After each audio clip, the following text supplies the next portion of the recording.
Warning. This video contains adult humor, graphic dialogue, and certain material which some may find offensive. This video is a form of art intended for entertainment purposes only and not for children or easily offended viewers. The jokes and verbiage used in this performance do not represent the views or beliefs of the actor portraying them. Your discretion is highly advised.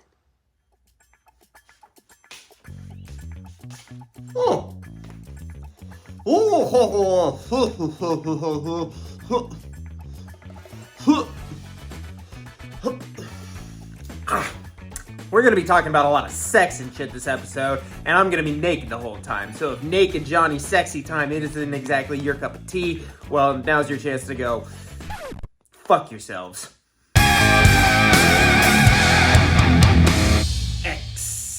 It is the new slasher movie from Ty West, the director of The Innkeepers, The Sacrament, and The House of the Devil. That's a lot of those. But you probably know him best as the guy who gets an arrow shot through his fucking head in You're Next. In the film, a group of friends travel to a remote part of Texas to visit an old farmhouse where they are then terrorized by blah, blah, blah. You've seen it all before. In all fairness, that plot summary is basically where the similarities begin and end. Spoiler warning. Oof. Let's talk about the good stuff.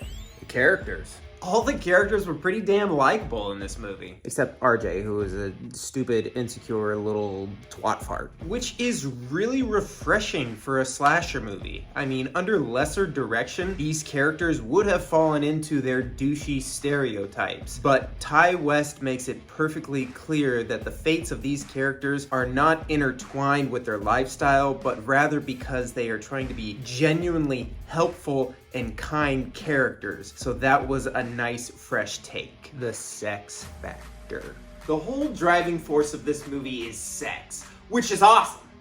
And I'm gonna tell you why. Because unlike damn near every other horror movie out there, the act of having sex is not used as a tool to condemn or punish. It's not like Friday the 13th or Halloween where it is suggested that it is either immoral to have sex or it is a distraction from what's important in life. Nor is it a blunt warning against rape and disease such as in It Follows or Contracted. Rather, it suggests the importance of having a healthy sexual relationship and how vital it is for your mental health to get a good fucking every once in a while. The kills. While the manner in which our characters are dispatched is nothing particularly new, there is a realism to the attacks that hits with a blunt brutality. One character gets shot with a fucking shotgun and the way their body jerks back was so realistic it hurt my fucking head. Also, and you can quote me on this, fuck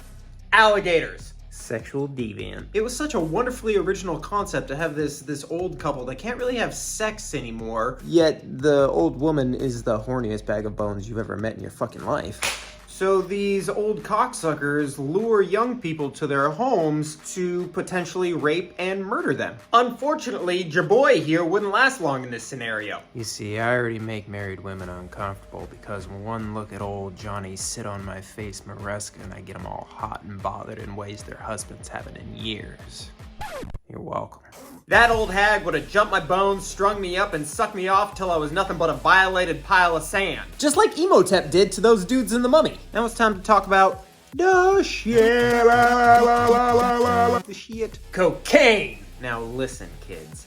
I'm not saying cocaine is a bad thing. Far from it.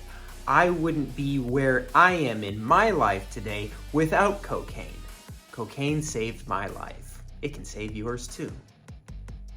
Try cocaine today, paid for by the families of Kids for Cocaine. But isn't it annoying how anytime someone's doing cocaine in the movies, there's a knock at the door? Go watch some cocaine movies whilst doing cocaine, and you'll see what I mean. Watching those two greasy old sacks of leather have sex was easily the nastiest thing in the fucking movie. I would rather put this cigarette out in my fucking eye than watch it again. They tried to get me to watch it again. Stupid horror movie people doing stupid horror movie people things. Don't get out of the car in the middle of the night when you see a creepy old hag standing in the road waiting to jump your bones, string you up, suck you off, and turn you into a violated pile of sand just like Imhotep did to those dudes in the Mummy. Keep driving. Don't go into a fucking swamp after a flashlight when you know there are goddamn gators in there. Don't go making a 70s porno at a creepy old farmhouse. Don't peer through holes in the wall. Don't go walking around a farm naked with no shoes in the middle of the night. Don't venture into a stranger's home and ask hello repeatedly. And fucking don't, under any fucking circumstances, go into the goddamn motherfucking goddamned basement! That was a truly awful way to kill off the lovely Brittany Snow. That girl is a national treasure. Absolutely horrendous way to kill her. Fuck alligators!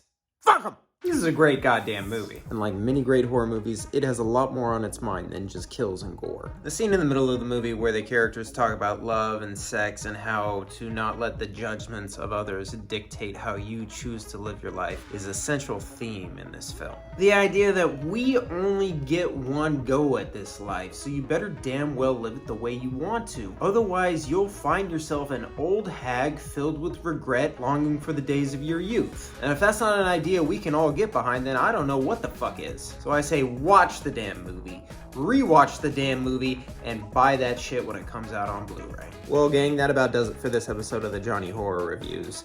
You kids be good to each other, be half-decent human beings, and I have my dick in a vice grip and a string of steel balls shoved up my ass. So I'm gonna,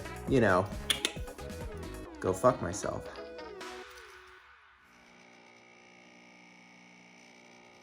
Congratulations, you made it all the way through the video. Here's my ass.